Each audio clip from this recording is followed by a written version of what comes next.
The first time I realized my life had quietly stepped into a lie, I was already sitting across from it, smiling politely, pretending nothing inside me had cracked. I had agreed to a date I thought was normal, arranged by a well-meaning friend, never knowing that what awaited me would challenge everything I believed about honesty, love, and my own capacity for compassion. I remember thinking that evening would be forgettable. Instead, it became the beginning of a story that rewired my heart. Before the story pulls you deeper, take a moment to pause. If you believe in kindness, second chances, and stories that change the way we see people, please like this video, share it with someone who needs hope, leave a comment, and subscribe to the channel. Your support helps stories like this reach hearts that need them most. My name is Nathan Brooks, and at 28, I lived a comfortable, carefully planned life in a quiet suburb of Ohio. I worked as a junior architect, spent weekends fixing old furniture, and believed I understood people well enough to avoid emotional disasters. When my coworker Mark insisted I meet a girl from his church group, he told me she was kind, smart, and funny. What he did not tell me was that she used a wheelchair, or that half her body had been paralyzed after an accident years earlier. I found out only when I arrived at a wooden deck cafe overlooking a small park in Columbus and saw her already there, sunlight resting gently on her face, her hands folded neatly in her lap.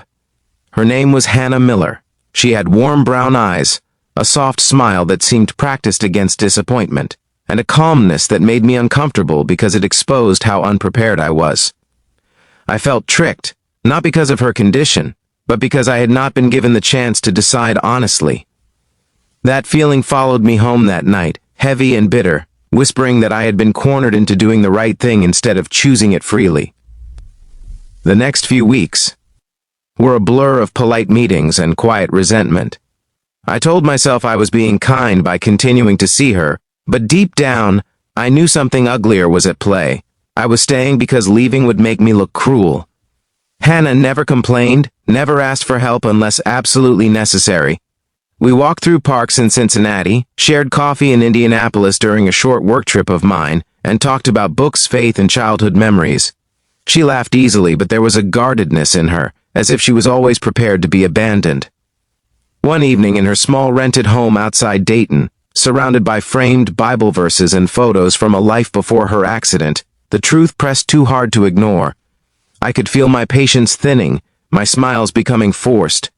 That was when she said something that cut deeper than anger ever could. She told me I did not have to stay if what I felt was pity. She said it without accusation, without tears, as if she had rehearsed it for years. In that moment, I saw not a half-paralyzed woman, but a whole person who had been measured, judged, and left too many times. Her words haunted me. I began noticing things I had ignored before. The way she struggled silently to open doors, the way strangers spoke to her companion instead of her, the way her church friends treated her kindly, yet never invited her into conversations about the future. I realized the trick was not that I had been set up with her. The trick was that I had been living with shallow definitions of strength and worth.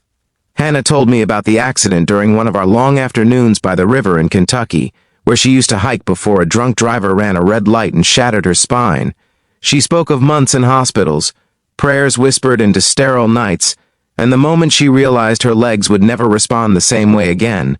She said her faith did not save her from pain, but it gave her language for it. Listening to her, I felt my carefully guarded life begin to tremble.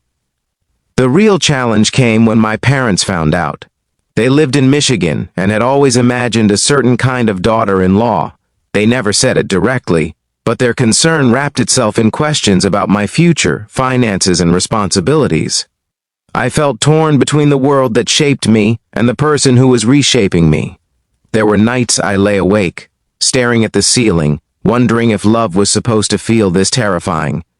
Hannah never pressured me. She continued her routine, volunteering at a local church food pantry, mentoring teens with disabilities, and pursuing online courses in counseling. Watching her live fully within limits she never chose humbled me. Slowly, something inside me shifted. The resentment faded, replaced by admiration, then something deeper. I stopped seeing her wheelchair before I saw her smile. I stopped calculating what staying would cost me, and started asking what leaving would cost us both. The turning point came during a stormy evening in West Virginia, where we had gone for a small retreat organized by her church. Power went out, rain flooded the roads, and we were stuck in a cabin with flickering candles and uncertainty.